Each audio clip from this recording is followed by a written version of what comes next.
All right, ladies and gentlemen, my name is Raul Cepeda. I'm the Senior Director of Product Management here at Barcodes. On behalf of Barcodes and Zebra, I'd like to thank you for attending our webinar on the state of manufacturing.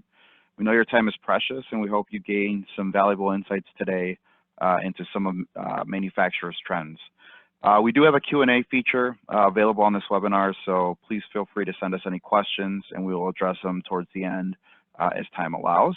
At this point, I'd like to turn it over to Paul Hilton, the manufacturing lead at Zebra. Paul, go ahead. Thank you, Raul, and thank you to the Barcodes team for having me today. As Raul said, my name is Paul Hilton. I have a very interesting role here at Zebra Technologies. I don't manage any specific accounts or partners directly, but I watch the manufacturing industry as a whole for North America. Meaning I assist accounts, manufacturing accounts with their projects, whether it's something very basic or something very innovative or very niche. I also assist partners growing into the manufacturing space and feed your voice of customer, voice of partner back to my teams to make sure that Zebra is best positioned to meet your current and future needs. So thank you for taking the time to join us today. We're going to touch on a few things that I've organized into 3 buckets. The first bucket is going to be projects that you need to be discussing with your teams and making budget for. The second being technologies that you should be discussing, but maybe hold off on the budget, making budget for it. Maybe they're proven technologies, but just starting to take a look at them, seeing how they might fit into your operations. And finally, the last and probably the most fun bucket, right? The newer innovations that they might not be proven yet, they might just be a buzzword, but there's a good chance that they're going to be coming at some point in the future. It's going to be good to have yourself and your team educated on them. That way you are familiar with them. Should they be proven out? Should they ever become a viable option for your operations in the future? So getting started here, do a good state of the market first. So what are we being asked to do here? We're being asked to manufacture more than we ever have and distribute it faster than we ever have before. Here you can see GDP numbers from the last few decades in North America. It's showing a healthy trend up that is being forecasted to continue that upward trend. So this is nothing as, we are seeing a little volatility here, but it's pretty sound forecast that we are going to continue growing. In fact, our vision study said that by 2024, 76% of us consumers will expect to have our same day delivery order, whether it's through Amazon or anybody else, arrive within 4 hours. So this is constantly needing to figure out how to grow and be more competitive as we look at the market space. So, which is all easier said than done, right? That kind of growth comes with its own challenges. We're seeing the tightest labor market in our lifetimes. We're seeing tariff uncertainty, market volatility, all at a time when external forces are pushing our system changes in our operations. We won't get into each of these today, especially the niche and microtrends, but Barcodes and Zebra are happy to have follow-up conversations on anything that we don't. So to combat these trends, our accounts and your peers are focused on a few areas of optimization, increasing the size and flexibility of their facilities and operations, implementing real-time locationing solutions, partial automation, just to name a few. All of these areas leaning on technology. Now, this data is from our most recent vision study I referenced a little bit ago.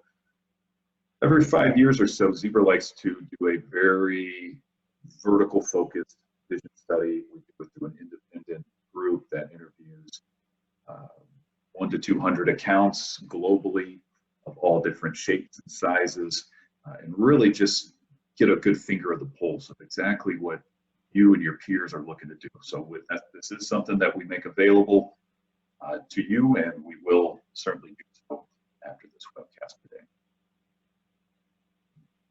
So to start off with OS migration, okay, and usually if I'm in front of a live audience, I might hear a groan or two whenever we start talking OS migration. I like to ask the audience to raise their hand if they're tired of talking about it yet. And I usually get a healthy amount of hands going into the air.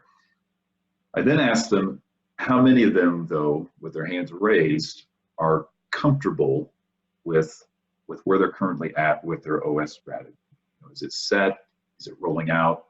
Do they feel good about it? Is it future-proof? And only a few hands will go down. So if you're still figuring out your OS plan, then you're not alone. This is something that is still a very big topic in the industry, even though we've been talking about it for almost a decade now. So as a reminder, just to touch the basics, Microsoft is going to be ending their WinCE support in January 2020.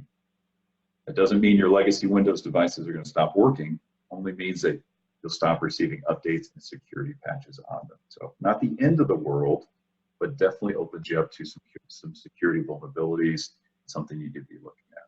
So it all starts with you and your team determining what OS strategy is best for your operations, making sure that you put a comprehensive plan together, making sure that you're getting inputs from all your internal teams as well as all your external application providers, getting input from them, making sure that your OS strategy is going to work for them and their application roadmap that you might be using there. So, and never hesitate to include Barcodes or Zebra as an advisor here. You know, we started putting money and time and R&D into Android many years ago. We took some lumps, a lot of learnings, and you know we're happy to share those with you, as well as you know, we see strategies from every bit of the spectrum here. So we have a good idea of best practices, what works, what doesn't work, and we're happy to share those with you guys if you need help. Next, and we have the 3G sunset, another external force that falls into my discuss and budget forward bucket. So as we're all focused on January 2020 for the end of legacy Windows support, I think the US carriers start to feel a little left out. They wanted to get back in the relevant conversation here. So they gave us some new dates to focus on, right? The 2019 dates listed here for when they would start sunsetting their 3G networks. Now they're slowly bringing down their 3G so they can allocate some additional bandwidth towards the growing 4G needs as we all start getting more and more devices, as well as their budding 5G network that they're definitely in a race to see who can get it out first and get it out fast. Now 3G, well, we're all used to 4G, carrying around a smartphone in our pocket. 3G is what a lot of our legacy devices running on, especially our legacy Windows devices. So this added a little bit of urgency where we were all focused on January 2020, the Microsoft end of support. US carriers came in and said, hold up, we're going to give you a new date. Start looking at 2019 for that stuff. So it's definitely adding some urgency to our discussions, to our projects, to our rollouts. Fortunately, this folds nicely into our OS strategy discussion, and you really just need to make sure that you include this as an extra dimension there as far as any field operations that you might have there. I don't have any dates on Canada or Latin America carriers plans for their 3G, unfortunately, but they typically fall 1 to 2 steps behind the US carriers. You have a little bit of exposure north to south of the border. Expect some dates to start coming out pretty soon here.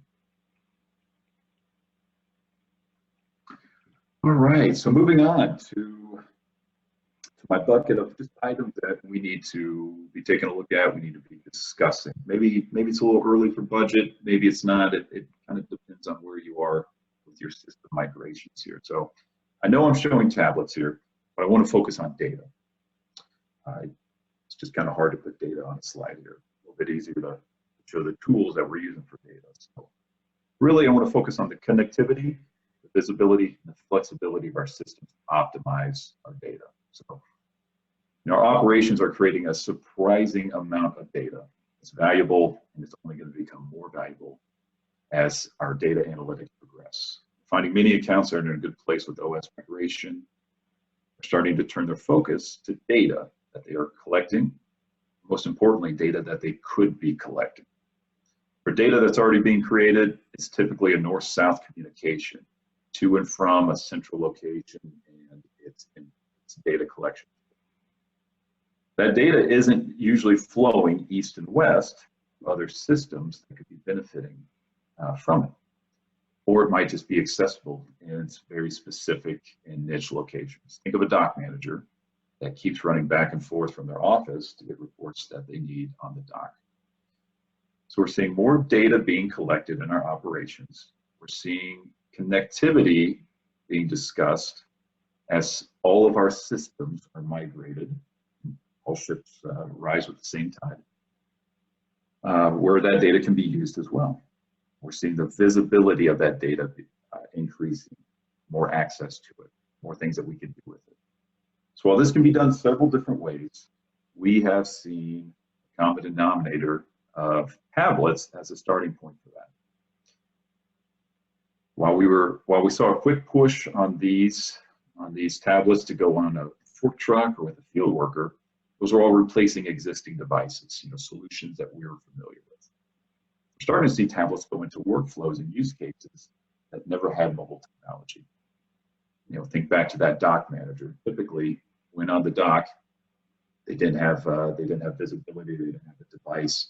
They weren't really sure what was going on except for whatever dock they were visiting or right in front of them. They didn't know what was going on the other side of the facility. Now we're starting to see them get mobile technology, get that full visibility into everything they need.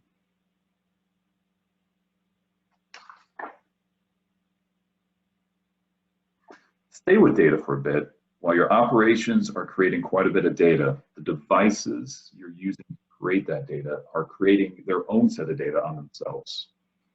Here we have a list of questions. If any of these stump you regarding your devices, this should be something you should start looking at once your OS migration plan is in a good spot and you're comfortable with it. Don't feel bad if any of these stump you. I've yet to see an account be able to answer all of these, but these unanswered questions up here that they're going to add time and resources to you, whether it's a time tracking down that lost device, or not being able to find them and having to have a larger spare pool. So to help groups manage their fleet of devices, we have our own service that piggybacks onto the MDMs that you're currently using. The service is monitoring your devices and how they're being used, giving your device support team the tools they need to proactively manage the devices. This includes service contracts, service history, device diagnostics, as a couple other dozen points of data.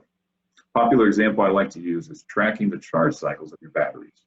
So Visibility IQ here, our service, as we named it, allows you to track your device's battery cycles, your charging cycles. So once you see a couple batteries start to fail, you notice the common denominator that they all have around the same amount of charge cycles. After 2, 3, 4 years, you can start running reports, seeing what other devices are about to cross that threshold, allowing you to proactively plan for those battery replacements or any other setbacks that you might have. And presenting it all in a very comprehensive dashboard that's keeping you up to date with notifications and warning you of data sets or components that are going to be needing attention. Shifting to locationing, definitely one for my discuss budget. Starting out, location's a pretty broad term, and a system that does so can look very different compared to another. Essentially knowing that something in a facility isn't good enough anymore. Many groups see a competitive edge in knowing that not only is it in the facility, but validating that it's in that facility and showing exactly where it is. While here I'm showing RFID, and that is a popular input component for a quality locationing solution. A locationing solution can consist of many different inputs, or even mixed components, input components. Even a barcode scan can be an input into a comprehensive solution. Other inputs can include Bluetooth sensors or even data from other systems. A comprehensive solution could track widgets on an RFID tag pallet through an operation until that widget is picked. When it is moved to maybe a cart, then it's all of a sudden being tracked by a Bluetooth sensor that's tracking the device that that picker is carrying until it's on to its next stage, maybe outbound, maybe loaded on the truck, shipping, wherever it goes next. So the comprehensive RFID's been around for a while, but it is just now getting affordable enough to be a viable option for operations. And locationing components are advancing enough to locate a widget within a couple inches, even if it's surrounded by, pallets and pallets of widgets. It's important to be studying up on these systems, what their capabilities are, what their limitations are, and start taking a look at it through the lens of your operations, seeing where it could help you, where it could provide you that competitive edge.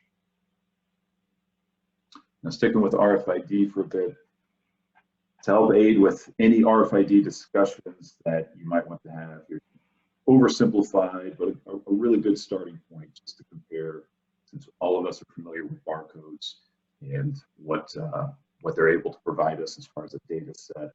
This can give you a little bit of an apples to apples, just to get the ball rolling with the RFID discussion in your team. There's going to be pros and cons to each one. Once again, look to barcodes, look to Zebra as advisors here for this. And whenever I talk RFID, I always get at least one question about the affordability of the tag. So I'm not sure who in the audience was going to ask it, but I included this slide in here just for you, just to get a jump on that question.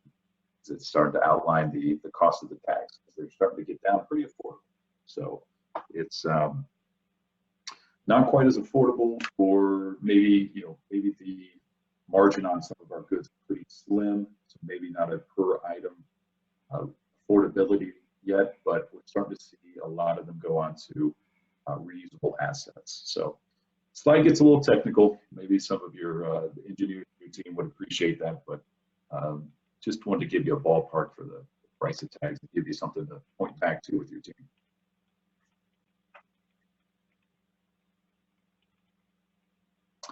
And finally, my last bucket, and probably the most fun bucket, to be honest. This is where I really have some fun.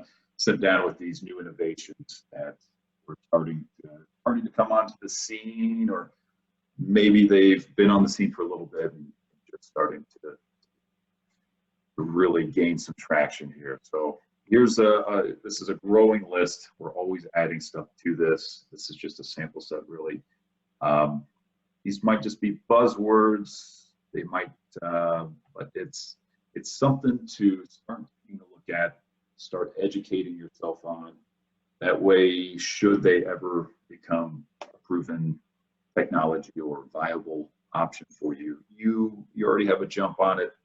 You know your operations well. You can start looking at it through that lens and seeing how they might best fit in there. So RFID is on this list here. I included it just because there's some use cases here that we're still struggling to figure out how RFID makes sense in those operations. Just as an example, we have a couple dairies that are looking to track their milk crates. Those milk crates are expensive, but they're so darn useful, especially in dorm rooms or wherever they, garages, wherever they end up. So they're very focused on not losing them. They're starting to look at RFID to tag them, track who's losing them, try to minimize that. But milk crates often carry milk, and RFID has some challenges there with liquid reading through that. So, RFID is starting to get more viable. It does still have its challenges, and still need to work a couple things out there. Sensors. once you start looking at sensors, you'll quickly find that there are sensors for almost everything. You could get a sensor to go on your conveyor line that tracks vibration. Once that vibration starts to spike, it's a good indicator that you're going to have a short period of time to rectify whatever the issue is, whatever part's about to go down. Be proactive and have that part ready for that to go in and get ahead of any kind of downtime. And then, as you can see here in the picture, we're also finding sensors that track temperature. Here's one that goes inside a fake apple that travels with the apples from the orchard to the point of sale or point of consumption, or the retailer. It tracks inner core temperature. So you know what the ambient air temperature is, but you know, when you're looking at food safety or freshness, you want to know what the real temperature that you need to monitor is that inner core temperature. Blockchain, probably one of the biggest buzzwords out there right now. Walmart is telling us, hey, you want to do business with us, you better be on board with the blockchain in the near future. I don't know how many of you have deja vu from that, as Walmart said something similar, I think a decade or two ago with RFID, and it never really came to fruition. But you know, there's definitely some very viable opportunities to use that in the future, as that is a great option for that comprehensive chain of custody. And you know, others on here, 5G network that we talked about, enterprise drones, you know, drones zipping through our warehouses, taking inventory counts, as well as full automation. You know, we talked, as the labor market is starting to get tighter, we are starting to see folks look to automation. Now, as this is kind of a baby step process, there's a lot of groups that want to, you know, realize that the workers they do have and that they can keep, you know, can be optimized. Give a little bit more technology, you can start getting more out of those workers and not have to worry, not feel the strain of that labor market. But we do see that shifting down the road at some point. I don't know if it's 5 years, 10 years, 20, depends on what kind of business you're in, to see full automation and to see that worker reallocated to something that cannot be automated. So with that, that is just really a quick snapshot. We really just want to give you a little bit of a teaser on a couple of things that you should be looking at or should be on your radar in the near future. And we are happy to, we're going to take some Q&A right now, but happy to discuss any and all of it in depth at a future time. Yeah, thanks, Paul. I appreciate all the insight there. We do got a few questions here. The first one is a little bit more product specific, which is, are there any new Class 1 Div 1 tablets in the portfolio or coming out? Great question. Yes, we talked a little bit about niche needs here. Class 1 Div intrinsically safe device is definitely a niche need. And while we have always had very limited options in our portfolio and at times no options, we do have one option with our tablets that we have acquired with when we acquired the Explore group. So just a quick snapshot of that. Last year we saw, while we made the ET5 series tablets to be kind of that in between semi-rugged, between consumer grade and ultra rugged, we found a lot of folks wanted to put them in ultra rugged environments. And so we did see the need for that ultra rugged. Rather than build our own, we saw Explore tablets. We went out and acquired them last year. It's been a great fit, minimal overlap between portfolios and teams, and we do have an intrinsically safe option there that we can get more information on. Great. Next question is, are you seeing manufacturers in the SMB space investing in RFID? In the SMB, I don't break it up between SMB space. I kind of look at it through the lens of the applications of RFID, right? So on your high ticket items, it's definitely being used for, think luxury goods, think automobile manufacturing, they were very quick to take on RFID. As I said, we're starting to see it's kind of the new area it's starting to come into is the reusable assets. So if you have reusable assets that there is ROI in tracking them or locating them quicker, that is really starting to come up and meet the level of affordability. But as we talked about before, the tag prices, which is one of the biggest components of implementing these systems, that still hasn't come down far enough to be a viable option for a low margin product, whatever it may be. Okay. And then the last question I have is, does Zebra and Barcodes offer RFID site assessments for RFID? I can answer that question. And yeah. So Barcodes is fully staffed with a professional services team of 70+ folks across North America. So we do have a team that can go out there and conduct not only site surveys, but help you with project management, installation, as well as kind of post support for any RFID installations out there. So we obviously with Zebra's help, we can make sure that your company is covered, your IT infrastructure is in place. Got one last question here. It looks like, is there a practical density limit to the number of RFID tags being used? And then there's a follow-up question to that, which is, at 10 cents a piece, can it make sense to tag individual items, or does it need to be tagged by the box or by the crate in practice? That first question, I would need to pull an engineer in on that one. So that's one we'll have to get back to you on. Okay. For the second piece of that question, I would turn it back to the asker there. It depends on the margin of that product or the cost of that reusable asset that we're seeing. Milk crates, typically cost about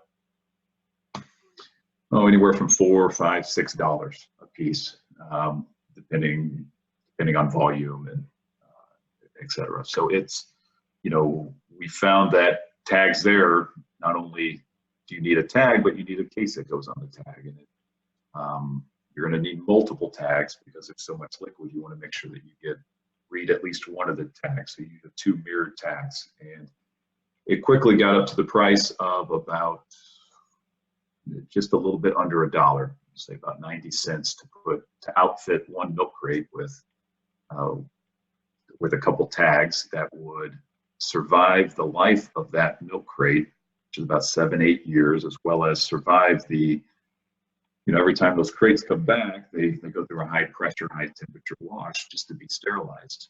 And the tags are going to need to not only stay on the crate for that, but also not create any tight spaces where mold can grow. So it's, you're looking at adding $1 to a $4 or $5 asset. It isn't quite affordable yet. So it all comes back to the loss, the ROI on that. How many crates are you losing? How many assets are you losing? The data that you're pulling back from that, can you really monetize that data enough to make up for the investment of that RFID? Not only the tags, but also the infrastructure that's going to go around the choke points and track it as far out as you want. So it's kind of a case-by-case basis. Yeah, we'll have one of our RFID experts follow up with a little bit more, understanding of the question there. Make sure we're gathering the right information on that one. All right, Paul. Well, I appreciate you taking the time. Again, to all the folks that join on behalf of Barcodes and Zebra, I'd like to thank you all for joining the webinar today on the state of manufacturing. If you have any further questions or would like, one of our manufacturing experts to reach out for a free consultation, why don't you go ahead and send us an email with the contact information that's on the screen now, and we will make sure that one of our reps reaches out. Again, thanks again, and I hope you all enjoy the rest of your day.